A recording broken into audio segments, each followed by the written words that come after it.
घोर अंधेरा। जगन्नाथ मंदिर में सिर्फ कुछ दियों की टिमटिमाती रोशनी गर्भगृह में पसरी खामोशी को तोड़ रही है। मुख्य पुजारी परंपरा के अनुसार भगवान जगन्नाथ की मूर्ति को जगाने और स्नान कराने के लिए प्रवेश करते हैं। दिए की रोशनी में भगवान का मुस्कुराता चेहरा चमकता है। राजेंद्र जी की आंखें रोज की तरह श्रद्धा से झुक जाती हैं, लेकिन आज कुछ अलग है। उनकी नजर भगवान के होठों के कोने पर अटक जाती है। वहाँ कुछ पीला सा लगा है, दाल और चावल का एक दाना। ये क्या है? वे करीब जाकर देखते हैं। यह खिचड़ी का दाना है। भगवान के गालों पर भी हल्के पीले दाग हैं, जैसे किसी बच्चे ने जल्दबाजी में खाकर हाथ पोंछ लिए हों। राजेंद्र जी का दिल बैठ जाता है। मंदिर में खिचड़ी का भोग तो शाम को लगता है, सुबह तो बिल्कुल नहीं। और गर्भगृह में उनके अलावा किसी को आने की इजाजत नहीं। यह अपवित्रता है या कोई चमत्कार? भक्ति जब सारे नियम तोड़ देती है, तो भगवान भी अपने नियम तोड़ देते हैं। ये कहानी किसी भक्त की नहीं, बल्कि उस माँ की है जिसके लिए भगवान ने अपना सिंहासन छोड़ दिया। जरा सोचिए, भगवान के होठों तक खिचड़ी कैसे पहुंची? कौन था वो जो जगन्नाथ के द्वारों के पार पहुंच गया? वीडियो के अंत में एक सवाल पूछा जाएगा, जिसका जवाब आपको कमेंट में देना है, इसलिए हर दृश्य को ध्यान से देखिएगा।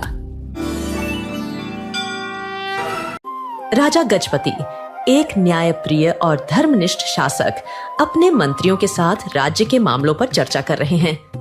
तभी घबराए हुए राजेंद्र पुजारी वहां पहुंचते हैं। आचार्य राजेंद्र, आप इस समय यहाँ? सब कुशल तो है? महाराज, अनर्थ भी कह सकते हैं और चमत्कार भी। समझ नहीं आ रहा। राजा खड़े हो जाते हैं। दरबार में सन्नाटा छा जाता है। स्पष्ट कहिए आचार्य, क्या हुआ है?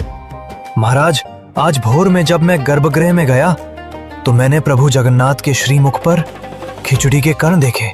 पूरे दरबार में कानाफूसी शुरू हो जाती है। खिचड़ी सुबह सुबह? ये असंभव है। क्या आपने स्वयं देखा? कोई भ्रम तो नहीं? महाराज, अपनी इन आंखों से देखा है, जैसे किसी ने प्रभु को भोग लगाया हो और उन्होंने उसे स्वीकार भी किया हो। पर सवाल यह है, कौन और कैसे? मंदिर के सारे द्वार बंद थे। राजा गजपति की आंखों में चिंता के साथ साथ एक अजीब सी जिज्ञासा तैर जाती है। ये कोई साधारण घटना नहीं है। या तो ये मंदिर की सुरक्षा में बहुत बड़ी चूक है, या फिर स्वयं प्रभु की कोई लीला। पता लगाइए, आज रात मंदिर की सुरक्षा दोगुनी कर दी जाए, एक परिंदा भी पर न मार पाए। एक छोटी साफ सुथरी झोपड़ी, तुलसी के पौधे के पास मिट्टी के चूल्हे पर एक मिट्टी की हांडी छरी है। कर्माबाई, जिनके चेहरे पर उम्र की झुर्रियों से ज्यादा ममता और भोलापन है, बाजरे की खिचड़ी बना रही है। उनकी हर हरकत में एक लय है, एक प्रेम है। एक साधु ज्ञानानंद वहां से गुजरते हुए रुकते हैं। देवी, तुम ये क्या कर रही हो?